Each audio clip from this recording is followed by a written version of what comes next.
అపర్ణ పంతులు గారిని పిలిపించి దగ్గరలో ముహూర్తాలు ఉన్నాయా చూడండి పంతులు గారు అని చెప్పేసి పెళ్లికి ముహూర్తం అయితే పెట్టిస్తూ ఉంటుంది. కావ్య మాత్రం ఏం మాట్లాడకుండా సైలెంట్గా నిలబడి చూస్తూ ఉండిపోతుంది.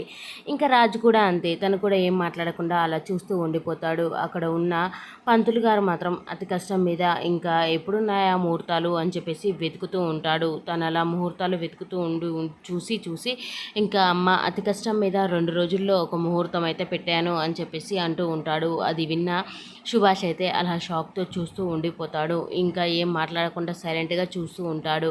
అప్పు మాత్రం వాళ్ళ అక్కకైతే ఫోన్ చేస్తూ ఉంటుంది. తను ఫోన్ చేయగానే ఇంకా ఫోన్ లేపి చెప్పు అప్పు అని చెప్పేసి అంటూ ఉంటుంది కావ్య. నేను కాదు చెప్పేది, నువ్వే బయలుదేరావా లేవా, ఇంకా స్టార్ట్ అయ్యావా లేదా అని చెప్పేసి అడుగుతూ ఉంటుంది అప్పుడు నేను స్టార్ట్ అవుతున్నాను కానీ ఇంకా ఆ నిజమైన మాయా ఇల్లు దొరికిందా, ఇంకా ఇప్పటికైనా నిజమైన ఆమె అని చెప్పేసి మాట్లాడుతూ ఉంటుంది కావ్య. ఇదంతా ఇంకా రుద్రాని మాత్రం వెనకాల నుంచి వచ్చి వింటూ ఉంటుంది. ఇంకా కావ్య ప్లాన్ మాత్రం ఇంకా తనకి తెలిసిపోతూ ఉంటుంది. ఇంకా తను విని షాక్తో అలా చూస్తూ ఉంటుంది. నిజమైన మాయాన్ని పట్టుకొని వస్తుందా ఏంటి ఇది అన్నట్లుగా అలాగే షాక్ అయిపోయి చూస్తూ ఉండిపోతుంది. మరి కావ్య ప్లాన్ లీక్ అవుతుంది కదా, మరి రుద్రాన్ని ఇంకేం ప్లాన్ ఇవ్వబోతుందో ఏమో ఈ కావ్య పరిస్థితి.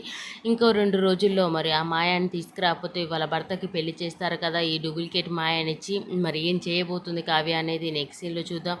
ఇలాంటి మరిన్ని లేటెస్ట్ అప్డేట్స్ కనుక్కోవడం కోసం మన ఛానల్ అయితే సబ్స్క్రైబ్ చేసుకోండి friends. Please do subscribe. Thank you for watching.